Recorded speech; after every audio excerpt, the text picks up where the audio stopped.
Боловсролын сайдаар инх хамгаалан эрчим хүчний сайдаар найдлааг томилно. Саяхан л сүрдүүлэнтэйгээр байгуулж байсан Эрчист Монгол төрийн өмчт үзэд компани татан болох хавталжээ. Монгол эрчүүдийн дундаж наслалт 67.9 байна. Дэлхийд дахинд кибер орчин нь улс төрийн шинэ фронт болон хувирчээ. Эрчим хүч хиймэл оюуны эсрэг болдог.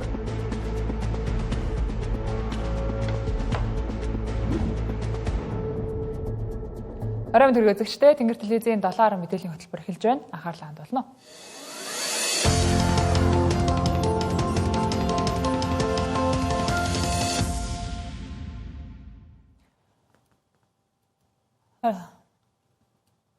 Намрын чуулганы туршид эрх мэдэл албан тушаалын томилгоо хэлэлцсэн улсын их хурл хаврын чуулган нэгч мөн ийм янзтайгаар өнгөрүүлж магадгүй байна. Маргаашийн улсын их хурлын чуулганаар л ихэд засгийн газар шинээр томилох сайднараа улсын их хурлд танилцуулах гэж байна. Энэ удаа эрчим хүчний салбарыг хүн нам хариуцах бол боловсролын салбарыг Монгол Ардын нам өөрсдөө дааж авах нь.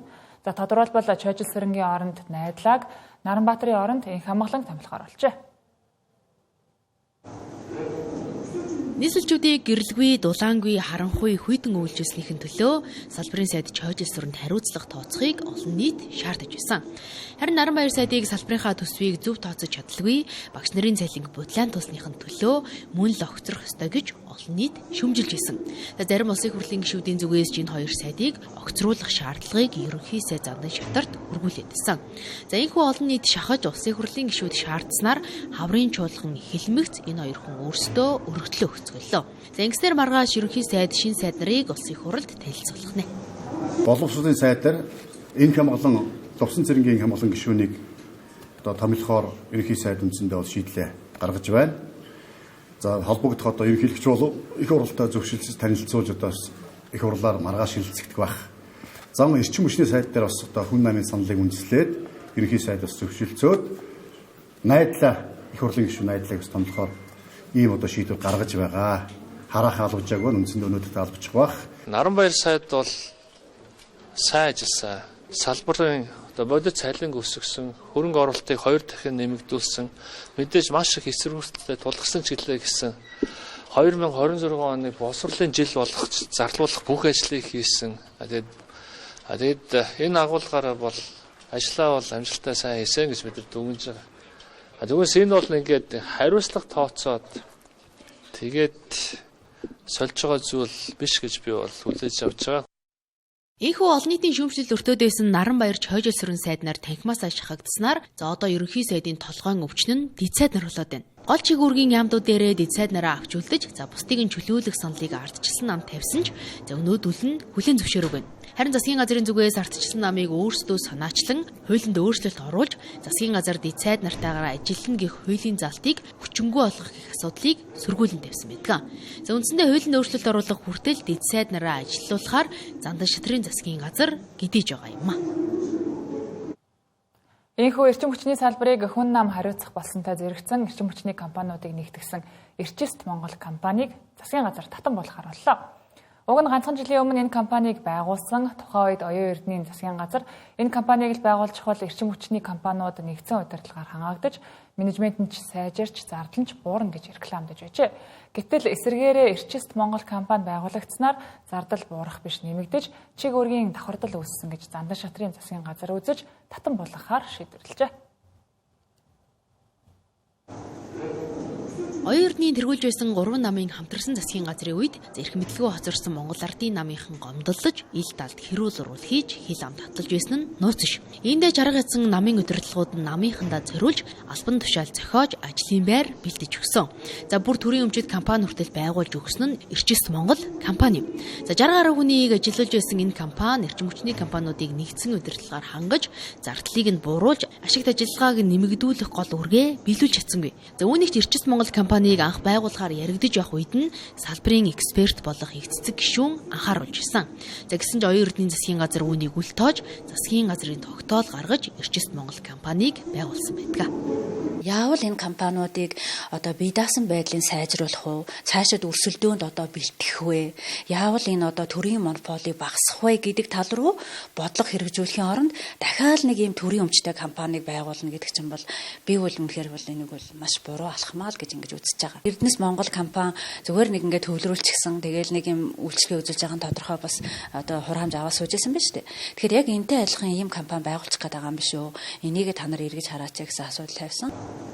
Яагаад Эрчист Монгол компанийг байгуулах шаардлагагүй вэ гэдгийг их цэцэг гишүүн тов тодорхой тайлбарлаж байжээ. За гэтэл тухайн үед засгийн газрын хэрэг эрхлэх газрын дараагаар ажиллаж байсан. За одоогийн Улсын их хурлын дарга учраас энэ компанийг байгуулснаар харьяанд нь байх төрөмчит компаниудын захиргааны зардал нь 50%-аар буурна гэж ярьж байсан. За гэсэн ч түүний хэлснээр болсонгүй.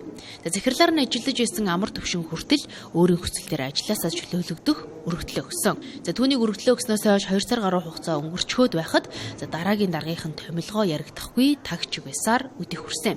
За энэ нь ч учиртай байж. За эрчим хүчний салбарын сайдын суудал ганхаж эхэлсэн цагаас л эрх баригч намын компанийг татан буулгаж эрчим хүчний салбарыг хүн намд өгөхөөр урьдаас төлөвлөсөн нь харагдаж байна.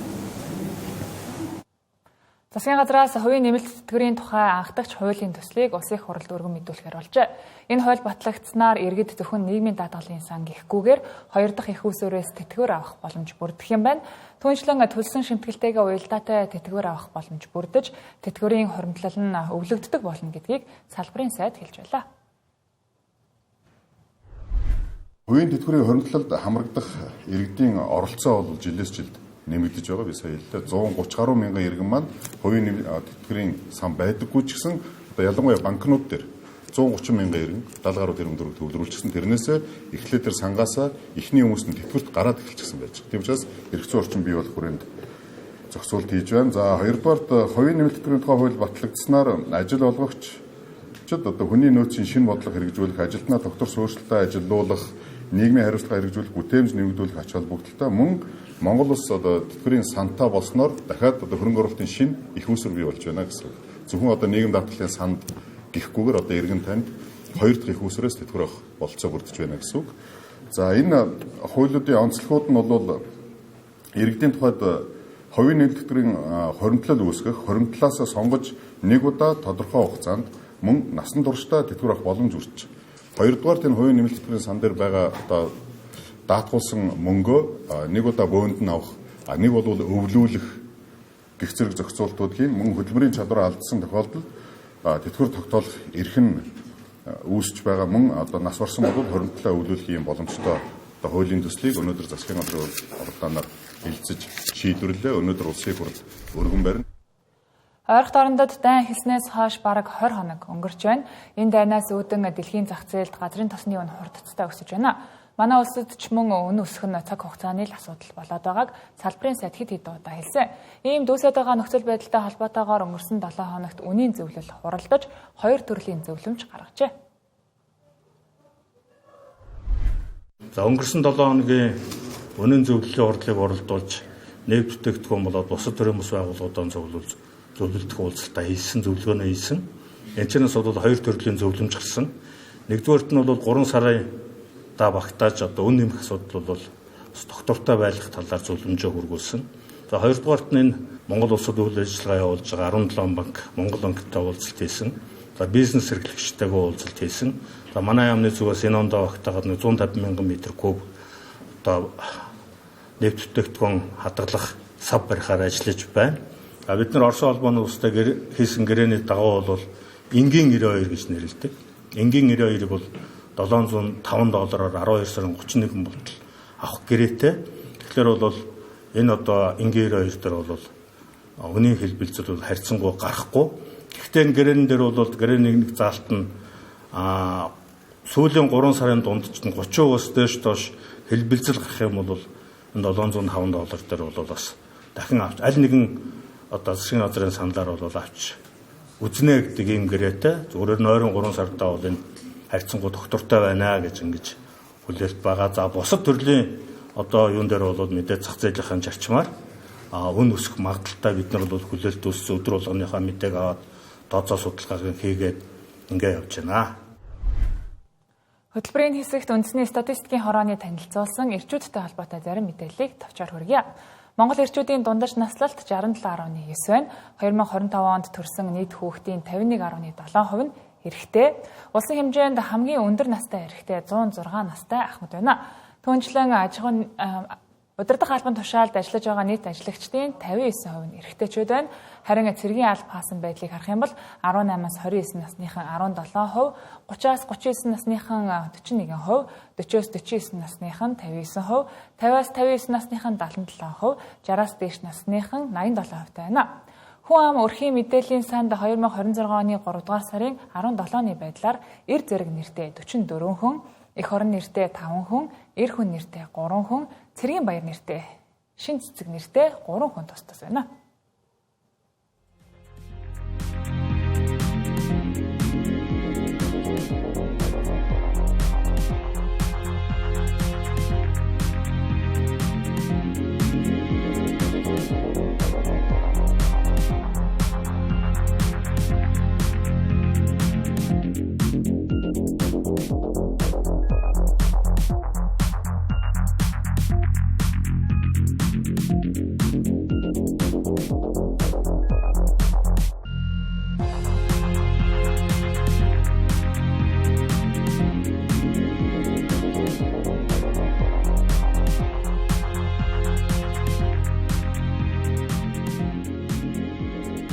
Тэнгэр телевизийн 7 мэдээллийн хөтөлбөр студиэс шууд үргэлжилж байна.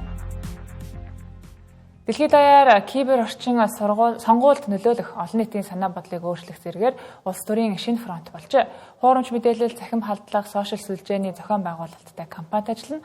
Улс орнуудын дотоод хэрэгт шууд нөлөөлөх болсон нь сүүлийн жилүүдэд тод харагдаж байна. Үүнийг харуулсан 3 бодит жишээг одоо үзүүлье. 2024 оны парламентын сонгуулийн үеэр гүрж кибер дайны тод жишээ болсон. Тухайн үед гүржийн сөрөг хүчнийх нь нэгэн судалгааг танилцуулсан нь сонгуулийн үеэр Оросын холбооны улсаас хандаж үүсгэсэн 2000 гаруй хуурамч хаяг X платформ дээр гарч ирэн улс төрийн агуулгатай сөрөг хүчний улс төрчдийг харлуулсан контентууд тарааж байсан. Эдгээр аккаунтуудын хийсэн постууд олон сая хүнд хүрж байсан. Постуудын агуулга нь ерөнхийдөө барууны чиг баримжаатай намуудыг сулруулах, Европын холбоонд нэгдэх үйл явцыг сүргээр харуулах мэдээлэл түлхүү түгээж байжээ. Мөн автомат бот сүлжээ ашиглан тодорхой хаштаг сэдвийг тренд болгох оролдлого хийсэн нь сонгогчдын мэдээлэл хүлээн авах орчныг гажуудуулсан гэж ажиглагчид үздэг. Харин дараагийн жишээгээр Америкийн нэгдсэн улсын 2016 оны ерөнхийлөгчийн сонгуул улс төр дэх кибер дайны хамгийн том жишээний нэг хэвээр байна. Тухайн үед Америкийн нэгдсэн улсын тагнуулын нийгэмлэг холбооны мөрдөх товчоо прокурор Роберт Мюллерийн баг хамтран шалгасны эцэст Оросын холбооны улсын хакер троллын сүлжээ хуурамч аккаунт ашиглан сонгуульд нөлөөлсөн гэж дүгнэж байсан. Мөн сошиал орчинд гарсан өөрчлөлтийг Facebook, Twitter өөрсдийн дотоод шалгалтаар илрүүлж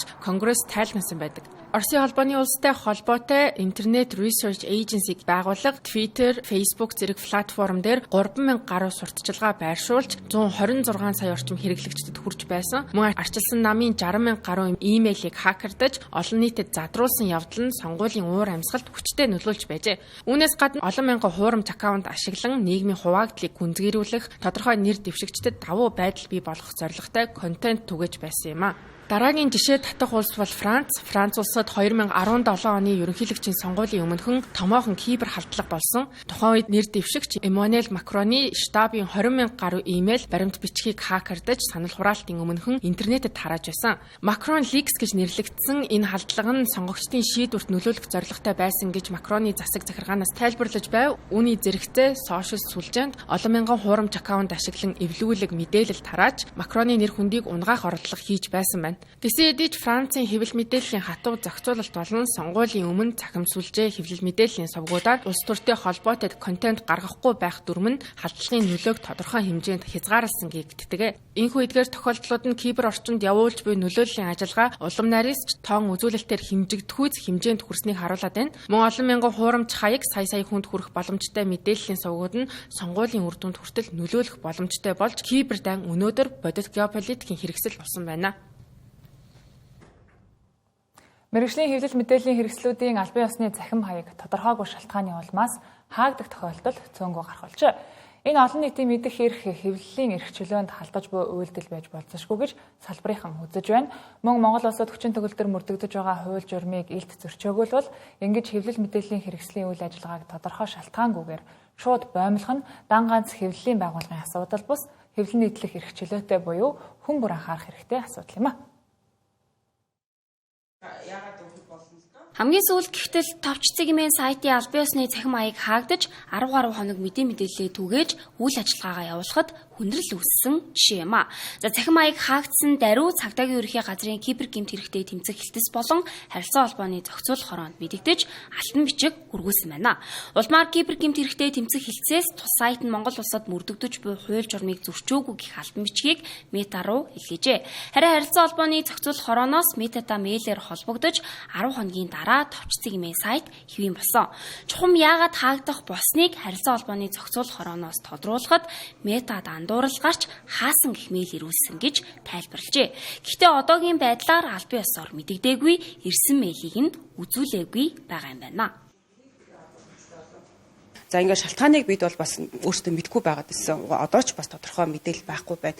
За харилцаа холбооныг зохицуулах хороо бол Монголоос яг Мета руу харьцах цор ганц төрийн байгууллага байх гэсэн бас ийм итгэлээр бид нар бол хандсан байгаа. За кибер гэмт хэрэгтэй тэмцэх газар бол бас энэ Монгол улсын хууль тогтоомжийг бол зөрчсөн ийм хэм хэмжээ алдсан тийм ноцтой зөрчил гаргаагүй гэсэн ийм албан бичгүүдийг бол явуулж өгд юм байна лээ. Харилцаа холбооныг зохицуулах хорооноос тэндээс ирсэн бичгийг Мета руу за энэ Монгол улсад одоо бүртгэлтэй аль биесны хэвлэл мэдээллийн байгууллагын ийм сошиал хуудас буюу вебсайттай ийм одоо байгуулга юмаа гэдэг ийм албан мэдээллүүдийг цааш нь явуулдаг юм байна лээ. Гэтэ одоо бас яг шууд бол явуулсан даруйд Метаас хүлээж аваад нийцдэг юм бол биш юм байна лээ л дээ. Тэгээд бас процесс яаж одоо үргэлжлэснийг бид нар бас мэдэхгүй байна. Ямар ч байсан ингээд бүтэн 10 хоногийн турш ийм сошиал хуудас маань хаалттай. Энэ хугацаанд бид бас мэдээлэл түгэх энэ үйл ажиллагаа маань нэлээд тасалдал учрлаа. Харин Монголын сэтгүүлчдийн нэгдсэн эвлэлээс дээрх асуудалтай холбоотой болон зарим улс төрчид сэтгүүлчидтэй зөв бус харьцаж байгаа талаар мэдээлэл гаргасан. Энэ мэт мэргэжлийн үйл ажиллагаа явуулахад саад учруулах, шууд хориглох зэрэг тохиолдлууд нь хэрэв улс төрийн нөлөөтэй бол хэвлэлийн эрх чөлөөнд халтаж байгаа үйлдэл гэдгийг хэлж байлаа. Харин нөгөө талаас хэвлэл мэдээллийг хэрэгслүүд ч гэсэн цаашид цахим хуудсандаа биш вебсайтандаа төвлөрөх хэрэгтэй болж байгааг онцолж байлаа. Талаас хэвлэл мэдээллийн зарим сайтуудын пэйж хуудас хаагдлаа, за пэйж хуудасаа нээж чадахгүй байна гэдэг ийм асуудлууд гарч байгаа. Тэгэхээр энийг бол бас бид нар яг аль биесны тайлбарын юмнуудыг бол авч чадаагүй байна. Гэхдээ энэ үнэхээр улс төрийн нөлөөтэйгээр асуудал өрнсөн үү, аль эсвэл өөр шалтгаантай гэдгийг одоогор хэлмэдэггүй байна. За ямар ч байсан хэрвээ сайтууд нь хаагдах юм бол энэ бол хамгийн том асуудал болж хувирна. Одоо захиур цэг имэн гэдэг яг тэр домен хаягаар ордог сайт нь хаагдах. За товч цэг имэн гэдэг домен хаягаар ордог сайт нь хаагдах юм бол энэ бол өөрөө яг шууд хэвлэлийн эрх чөлөөнд халдаж байгаа бүдүүлдэг үйлдэл болох юм. Бол манай хэвлэл мэдээллийн хэрэгсэл маань өөрсдөө бас энэ пэйж хуудсанд найдах юм уу, эсвэл өөрсдийнхөө домен хаягаар найдах юм уу гэдгээ бид нар бодож бас ялгаж салгах, зааглах нь зайлшгүй шаардлага байгаа юм л да. Иймд мэргэжлийн байгууллагуудын зүгээс хэвлэл мэдээллийн хэрэгслүүдийн цахим орчны аюулгүй байдал, тогтвортой ажиллагааг хангах чиглэлд бодлогын түвшинд анхаарах шаардлагатайг онцолж байна. Мөн олон улсын платформуудтай харилцааг илүү тодорхой аюултад болгох, за шалтгаангүй хаалт хязгаарлалт үүссэн тохиолдолд шуурхай шийдвэрлэх тогтолцоог бүрдүүлэх хэрэгтэй байгааг хэлж байлаа. Манайс 2024 онд кибер аюулгүй байдлын индексээр 1194 орноос 103 дугаар байранд ирэмблэгдэж байсан. Түүнчлэн өнгөрсөн онд ч мөн цахим орчны аюулгүй байдлаараа хамгийн муу орны хийгнээнд оржээ. Үүнээс гадна иргэдийн цахим хэрэглээний чадвар хангалтгүй түвшинд үнэлэгддэг. Тухайлбал 3 хүн тутмын 2 нь Facebook орчноос харсан мэдээлэлтэй шууд итгэдэг гэх судалгааны дүн бий. Эдгээр шалтгаанууд нь нийлээд гадны улсаас хакер болон заллах гэмт хэрэг үйлдэх талбар нь болж байгааг мэргэжилтэн хэллээ. Хэдхэн сарын зайтай банк, эмнэлэг, Монголиа хэдэн зуун мянган иргэний хувийн мэдээллийг алдсан хэрэг гарч хэсэг шуураад л өнгөрдөг. Түр хувийн хөвшилгүй иргэдийн хувийн мэдээллийг хариуцлагагүй байдлаасаа болж алдсан ч тэдэнд тооцох хариуцлага сул байсаар байна. Нөгөө талдаа тухайн байгууллагууд веб болон аппликейшнаа хөгжүүлэхдээ л анхаарч аюулгүй байдлаа орхигдуулсаар байна. Үүний ганцхан жишээл гэхэд хэрэглээнд нэвтрээд хэдийн 5 жилийн нүүрийг үзэж буй Монголиа аппликейшн 10 дугаар сард хийсэн шинжилгээнийхээ дараа файлын сангийн хамгаалалтаа хангалттай малтгүй түвшинд хийж 14200 иргэний мэдээллийг алдсан. Үүнээс гадна мэдээллийн аюулгүй байдлын аудитыг бүх төрлийн байгууллагууд 2 жил тутамд хийлгэх үүрэгтэй байдаг хэдий ч манай улсад энэ байдал сул байдгаас болж иргэдийн хувийн мэдээлэл зарагдах, задрах эрсдлүүд үүсдэг. 25 оны 12 сард манай улсын цахим орчин дах байдлыг гадаад улсын төрийн бас байгууллага дүн шинжилгээ дүгнэлтээ гаргасан байна. Энэ дүгнэлтээр Монгол улс цахим хэрэглээгээр хамгийн өндөр эрсдэлтэй улсад тооцогдсон. Дийлэнх нөгөө компаниуд нь вебсайтаа анх удаа хилгүүлчихэд гол одоо хийгдэж байгаа зүйл нь болохоор цаашид одоо аюулгүй байдлыг хөгжүүлэлт ч юм уу сайжруулалт ерөөсөө хийхгүй байгаа. Энэ юу нь бол хамгийн учир дутагдaltaй зүйл байгаад байгаа гэсэн. Нэгээс нь вебсайтаа ингээд нүүрийн хэсгийн ч юм уу тий ард нь ингээд одоо нэвтэрдэг хэсгүүдтэй эргэлжтэй мэдээлэл авдаг хэсэгтэй тийм веб байлаа гэж бодоход нэг удаа хилгүүлж авчаад тэрийг ингээд хайчдаг гэсэн. Дахин одоо сервис одоо авч сайжруулалтаа ирэхгүй одоо шинэ гарсан одоо аюулгүй байдал дээр чинь шинээр зөндөө халдлагууд хийгдэж байгаа. Тэр эмзэг байдлуудаа засахгүй ер нь сайжруулалт ерөөсөө хийхгүй гэслээд мэдээлэл ер нь алдагддаг. Манай улсад 7 хоногт 60-аас 70 мянган кибер халдлага илэрдэг их судалгаа бий. Хакер болон заллах гэмт хэрэг үйлдэгчид цахим орчны аюулгүй байдал хамгийн сул хөгжсөн орнуудыг онилдог байна. Хамгийн сүүлийн жишээг л дурдахад өөр улсын иргэд хиймэл оюун ашиглан KFC Pizza Hut-ын захиалга авах нэрийдлэр иргэдийн хувийн мэдээллийг авч заллах гэмт хэрэг үйлдэх болсон. Энэ мэдчлэн цахим орчин дахь заллах гэмт хэргийн тоо өнгөрсөн оны мөн үеэс 35%-аар өсжээ. Иргэд цахим орчинд хувийн мэдээлэл алдж гэнэ гэдэг нь болохоор энэ нөгөө заллах төрлийн гэмтэрхтэй холбоотой байна. Тэр өнгөрсөн онд цагдаагийн байгууллагад нийт 16 мянга гаруй одоо заллах гэмтэр үлдэгдсэн байна. Үүний 70 гаруй хувь нь зөвхөн цахим орчинд үлдэгдэж байгаа. За энэ оны 2 сарын байдлаар бол нийт 3800 хэрэг бүртгэж байна. Нэг өмнөх оны үетэй харьцуулахад одоо 35%-аар өссөн ийм үзүүлэлттэй байна.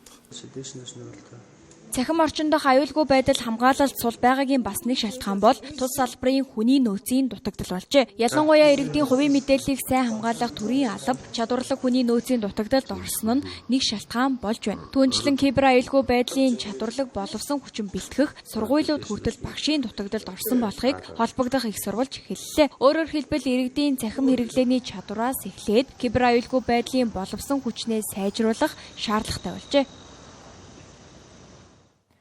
Манай улс цахим үндэстэн болох зорилт тавьж мэдээллийн технологийн салбартаа харамгүй мөнгө төсөөлдөг. Гэхдээ үүний цаана электроникийн салбарыг орхигдуулсаар байгааг салбарын төлөөллүүд илэрхийллээ. Угтаа бол электроникийн салбар нь мэдээллийн технологи, харилцаа холбоо, автоматжуулалт, роботжуулалтын суурь болдог салбар юм а.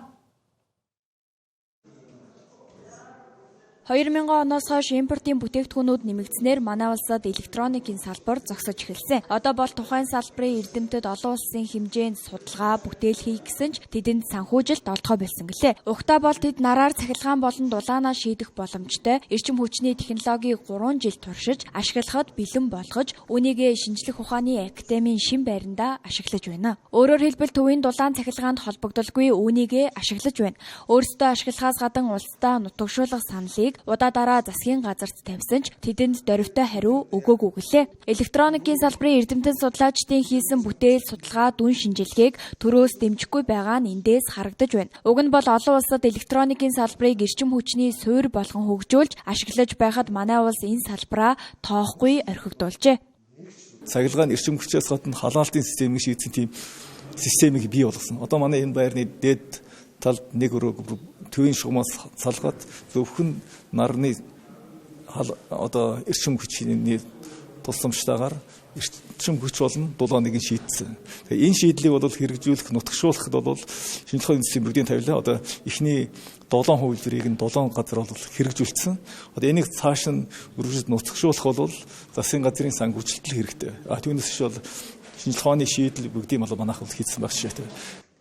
Химэл оюуныг өөр дээрээ агуулсан электроникийн нэгдмэл төхөөрөмжүүд бий болж байна. Гэтэл манай улсад электрон төхөөрөмжийг бүрэн тест хийж үйлдвэрлэлийн шугамд нэвтрүүлж ашиглалтад оруулах лаборатори болон тоног төхөөрөмж хомс байгааг эрдэмтэд хэлж байгаа юм а. Тухайлбал сүүлийн үеийн жижигэрсэн чипийг платанд гагнах төхөөрөмж тус салбарынханд байхгүй учраас хүндрэлтэй байдаг гэлээ. Тийм учраас манай улс бүх төхөөрөмжний платыг импортоор авдаг байна. Одоо электроникт бол микросхем буюу чипнүүд маань өөрсдөө маш жижиг хэмжээтэй болж эхэлж байгаа. Өөрөөр бодит хэмжээс нь бас жижигрээд байгаа. За тэгэхээр энэ бодит хэмжээс жижигрээд ирэх тагаан зэрэг энийг агуулж буй дээр хэвлэмэл хавтан буюу электроникийн суурь одоо плат гэж ярьдаг. Тэр зүйл дээр одоо нөгөө чипийг суулгах асуудал маань өөрөө одоо энгийн гар аргаар бол хийх боломжгүй болоод эхэлсэн. Тэгэхээр энийг гагнадаг машинууд гэж байдаг. За тэгэхээр энэ машинуудтай болж иж бид нэр дээр орчин үеийн чипнүүдийг агуулсан төхөөрөмжүүдийг буюу тэр хавтангуудыг хийх боломжтой болно. Электроникийн салбарын чиг хандлах ийм л оюун эрчим хүчний салбартай уялдаж тэдгээрд шилжиж байна. Гэтэл манай улс тухайн салбартаа 30 орчим жил анхаарал хандуулалгүй орхитуулжээ. Шинжлэх ухааны дэргэдэх электроникийн салбарт өнгөрсөн жилэл гэхэд нэг ч төгрөгийн санхүүжилт олгогдоогүй байна. Хувийн хвшлийнхэн ч гэсэн өөрсдийнхөө хүчээр тус салбарыг хөгжүүлэхийг хичээдэгч хэсэг хугацааны дараа тодорхой зэгт очоод бүгд уналтад ордог гэлээ.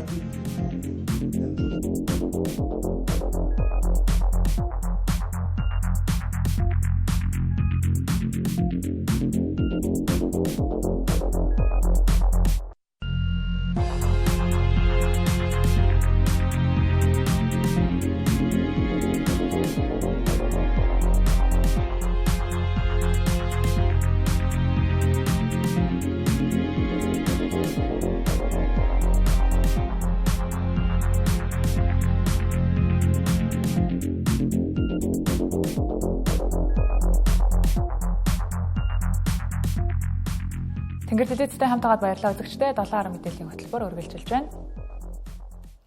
Хятад улсын 15 дахь буюу эх жилийн 5 жилийн төлөвлөгөөнд шинэ үйлдвэрлэл гэх нэр томьёо олонтоо дурддагдж, хиймэл оюун робот тэргүүтээ шинэ технологийн салбаруудыг хөгжүүлэх чиглэлд төрийн алба, хувийн хэвшил нэг зүгт ажиллах тухай тод томрон тусгагджээ. Тиймдээч судлаач шинжээчид Монгол улсын хувьд дэвшилтэт технологийн салбарт зайлшгүй шаардлагатай газрын ховор элементийн хайгуул, олборлолтыг түргэтгэж чадвал урд төршийнхөө хөгжил дэвшлээс ашиг хүртэх боломж нээлттэй байгаа талаар хэллээ.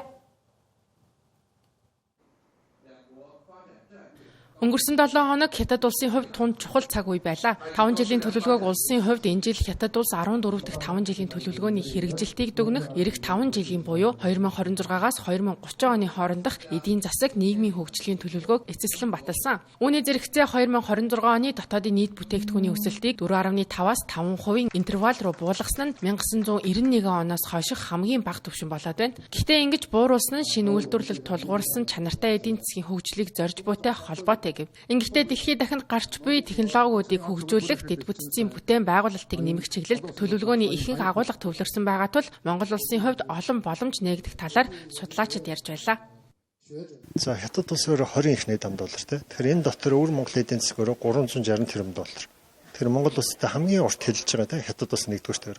Тэрэн дотроо Хятад улсын мужид дотроо өвөр Монгол улстай Монгол улсын баг баян хөдөлгөөний хувьдас бусад бүх аймагтай хэлж шүү дээ. Маш урт хэлдэг. Эдийн засгийн бүтэц загварын үед Монгол улстай маш ойролцоо тийм ээ. Хөдөө аж ахуйтай, уул уурхайтай. Тэгэхээр Монгол улстай яг энэ уул уурхайн салбарын бүс нутагтай хэлж байгаа энэ бүс нутаг $360 тэрбум. Тэр тусмаа өнгөт төмөрлөг, хар төмөрлөг, бусад аж үйлдвэрийн салбар эрчимтэй хөгжиж байгаа нь Монгол улсад маш том давуу тал. Жил болгон бид нар одоо 15-16 тэрбум долларын экспорт гаргаад байна гэдэг маань энэ эрэлт байна гэсэн үг тийм ээ. Цаашдаа ч өсөх юм. Монгол Хятадыг холбож байгаа төмөр замын бомбтууд дээр бас нилээдгүй зүйлсийг нэр заагаад оруулчихсан байгаа. За түүнээс гадна бас өвөр Монголын 5 жилийн төлөвлөгөө нэг чухал зүйл заардсан бол Манжуураас 90 хүртэлх улсын хил дагуулхын улсын зэрэглэлийн одоо хурдны зам баригдахаар байгаа. Энэ бол Монгол Хятадын хооронд холбож байгаа аялал жуулчлалын энэ том магистрал сүлжээнд Монгол улсаас холбогдоход нэлээд дөхөн үзүүлэх ийм бүтээн байгуулалтууд байгаа.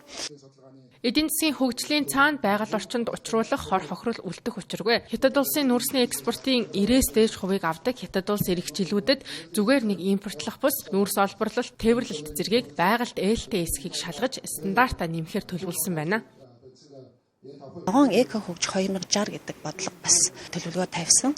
Үүгээрээ бол хөхрлөг одоо жишээлх юм бол үнслэг нүүрсийг ер нь бол хэлээр нэвтрүүлэхгүй байх. Тийм хууль баталчлалаа нүүрснийхээ экспортыг гаргах та. Гэттийн одоо энэ тавьж байгаа чанар стандартад бас ойр тулж нийцүүлэхгүй бол энэ бидний нөгөө экспортын орлого хумигдах. За энэ талын одоо бизнесийн үйл ажиллагаа эрхэлж байгаа үйлдвэрлэл аж ахуйн нэг гэж бол бас жишээлбэл бизнес нь хумигдах бас эрсдэлтэй байгаа болоо гэж бодож байна. Ийхүү дэлхийд эдийн засгаараа хоёрт жагсаж хиймэл оюун ухаан робот үйлдвэрлэлийн салбарт толгой цохиж буй урд хөрш маань эх 5 жилээ төлөвлөж дуслаа. Монгол улс ялгаагүй 5 жилээр нийгэм эдийн засгийн хөгжлөө тодорхойлтын хувьд хөгжлийн бодлогоо уялдуулснаар 1 тэрбум гаруй хүн амтай томоохон зах зээлээс ашиг хүртэх технологийн дэвшил арга ухаанаас суралцах боломж нээлттэй байна. Элэг зүрхнээс уяатай инхрийн Монгол нутаг минь эцэг эхээс заяатай Эрдэнийн алтан үлгийе. Халуун элэг нутаг хэмээх энэ дууг өнөө цагт мэдэхгүй хүн ховор бизээ. Түнчлэн гайхмаараа сүлд модны наадам чандман Эрдэнэгээд ард түмний сэтгэл тоногшиж энэ цагт ихшгэлсээр байгаа олон арга бүтээлүүдийн зохиогч Жамцын Бадраагийн Мэндэлсний 100 жилийн энэ онд тохиож байна. 100 жилийн арга хэмжээ түүний амьдрал уран бүтээлээр аялуулах үзэсгэлэнгээр нээлттэй хэлээ. Тэрээр дуу зохиогчоос гадна судалгаа эрдэм шинжилгээний 60 гаруй шүүмж өгүүлэл хэвлүүлж, Лусын дагин Тоска, Евгений Онигийн зэрэг олон 10 дуур, дууны шүлэг, уран сайхны киног орчуулжээ. Түүний энэ их уран бүтээлийн сангаас үлдсэн ном тохимол бүтээлүүдийг үр хүүхдүүд нь ирэх 9-р сард архивын ерөнхий газарт хүлээлгэн өгөхөөр болсон тухай хуваалцлаа. Энэ хүний судалгааны тэр олон номд энэ бүтээлүүдээс монгол хэлнийхээ яруу тансаг зөв одоо энэ уламжилт монгол хэл дээрээс нь язгуур урлаг өв соёлынхаа талаар хийсэн тэр мэдээллүүдийг тээж явж байгаа учраас олон зүйлийг бид нэр архивд бас хүлээлгэж өгөх хэрэгтэй. Яг л энэ манай гэрт хадгалагдаад байвал гээд нэг өдөр одоо алгуулах эрсдэлтэй учраас 9 сард бид нэр одоо архивд материалуудыг бас баяжуулах энэ сайхан ажлыг Монгол архивын дэмжсэн. Жамцын Бадраа нь үндэсний дуу бужгийн түмэн их эртний сайхан чуулга Монгол Улсын их сургуулийн ардын урлаг судлалын техникийг санаачлан үүсгэн байгуулж байжээ. Энэ хүрээнд энгийн их шиг цацал, уртын дуу, Монгол хөмий зэрэг олон телевизийн баримтат киноны зохиол бичиж байсан нь олон улсын наадмаас тус тэргүүн байрыг эзэлж байжээ.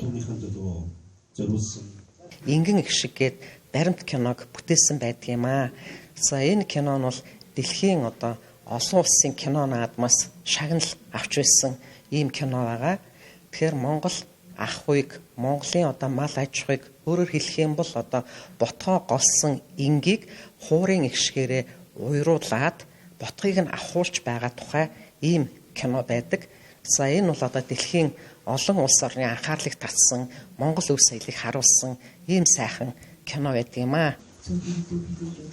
100 жилийн арга хэмжээний хүрээнд үзэсгэлэнгээс гадна олон улсын эрдэм шинжилгээний хурал энэ Баасан гарагт Монгол Улсын их сургууль зохион байгуулагдах бол Бям гаригийн морин цагт халуун элгийн нутаг дууны хөшөөнд хүндэтгэл үзүүлэх ёслол тус болох юм байна. Мөн түүний орчуулгын уран бүтээлүүдийн нэг болох Евгений Онигийн дуур энэ сарын 20-21-нд Улсын дуур бүжгийн Эрдмийн театрт тоглогдох юм байна. Дашрамт дуртахад 1963 оны 5 дугаар сарын 15-нд Чайковскийн Евгений Онигийн дуурайар Улсын дуур бүжгийн Эрдмийн театр нээлттэй хийж байжээ. Ардын багш төрийн шагналт Шарвын Чоймаа агсны арга барилаар үндэсний бичиг соёлыг танин мэдэж түүнд суралцсан хүмүүс цөөнгүй байдаг. Түүний гэр бүл шав нарын тэргүүтэй хүмүүс Чоймаа агсны бүтээлийн чуулган 5 бот номыг эмхтгэн хэвлүүлж өнөөдөр Монгол Улсын их сургуулийн Эрдмийн танхимд нийлээ. Уг номд монголчуудын уламжлалт мэдлэг соргон хүмүүжүүлэх арга ухааны дээжис, хэл шинжилэл, монгол судлал, их бичиг, сурвалж судлалын чиглэлээр судалгааны бүтээлүүдийг багтаажээ. Шарвын Чоймаа агсны амьдрал үйл хэрэг бүхэлдээ үндэсний бичиг соёлыг түгээн дэлгэрүүлэхэд төвлөрж байсан. Иймд түүнээс эрдмийн хувь хүртсэн хүн олон байдаг. Үүний сацуу Чоймаа агсны судалгаа шинжилгээний ажил нь Монголын нуус товчоо тэргүүтээ сурвалж их бичгийн чухал бүтээлүүдийг лавшруулан судлахад, улмаар монгол судлалыг ахиулахад, Монголын түүх соёл, уламжлалт мэдлэгийг түгээн дэлгэрүүлэхэд үнэтэй хувь нэмэр оруулсан юм. Иймд түүний гэр бүл шавнар Шарвын Чоймаа санг эмхлэн байгуулж үүгээр Чоймаа агсны бүтээл үеийг олон нийтэд хүргэх. Үүний сацуу үйл хэргийг нь залгамжилж байгаа залуу судлаач нарыг тууштай дэмжихээр шийдсэн байна. Бодлого өөрийнхөө онцлогтой жишээ нь эхний 3 бот илүү их сурвалж чиглэл рүү. Тэгэхээр Монгол Улсын их сургууль дээр манаас ангийн анхаа их бичиг судлал гэж энэ нэг хамгийн их бичиг судлаа монголчуудын түүхийг сурвалж судлаар дамжуулан бас судлан шинжлэх энэ үйлийг эхлүүлж байсан. Тэгэхээр их хүчний судалтай холбоотой бол бүтээлүүд нь эхний 3 байд. За дөрөвт байд нь бол илүүтэй бол яг их хэл үндэсний бичиг соёлын чиглэлээр төрсэн бүтээлүүд байгаа. Сүүлийн бот нь бол дөрвөн нийслэл уламжлал мэдлэг, монголчуудын өв соёл, шашин судлал, бусад зүйлээр бол ирсэн бүтээлүүдийн нь багчаамаа. Тэгээд эцэст нь бас хэлэхэд бас манаас хэлснийг сайн үг байдаг. Их хэлний үг бүрийг их орныхаа чулуу бүрийг хайрлаж аваа гэсэн юм байдаг. Энэ үзэл санаа нь бол бүх бүтээл бол шингэсэн байдаг юм аа. Ерөөсөө л ном хөөцөлдөг. Ерөөсөө л номны төлөө явдаг. Гэртээ бол тэгэл шавнараа авчраал ингээл заагаал тэгэл ингээл бүр анхны үед бол хичээл заадаг байлээ. Өөстө хичээл заана. Хүүхдүүд тэр үед чинь бол бас жоохон юм хүн яг чинь ховор үе байлээ шүү дээ, тийм ээ. Гоё одоо их сайхан тэр үн чинь өстө хүүхдүүд өстө маш идэвхтэй, гоё их сонирхдаг. Тэрий чинь маш их магтдаг. Манай өвгөн ч одоо тэр үнийгаа гөр өдөр шөнөгүй л одоо бэлдээл. Ерөөсөө л тэднэрт тал одоо юм заажил байвал одоо бүх юм болдог. Би арга ирэх гэн ингээл бүгдийг одоо ягаал явдаг. Тийм л одоо байсан да. Шарвин чаймаасан цаашд 3 чиглэлд төвлөрөн ажиллахаар тогтсон байна. Нэгдүгээрт үндэсний бичиг соёлыг түгээн дэлгэрүүлэх, хоёрдугаарт Монгол судлал Монгол судлаачдыг дэмжих, гуравдугаарт их бичиг судлалын залгам чалгааг дэмжихээр төлөвлөж байгаа юм. Тухайлбал олон улсын сурвалж судлалын хурлыг 2 жил тутам зохион байгуулахаар болсон байна. Мөн энэхүү хурлын үеэр сурвалж судлалын даастай бүтээлүүдийг тодруулж, Шарвин чаймаа агсны нэрмжит тусгай шагналыг олгохоор шийдвэрлсэн байна. Тэнгэр телевизийн 7 мэдээллийн хөтөлбөр студиэс шууд хүрлээ. Анхаарал хандуулсанд баярлалаа.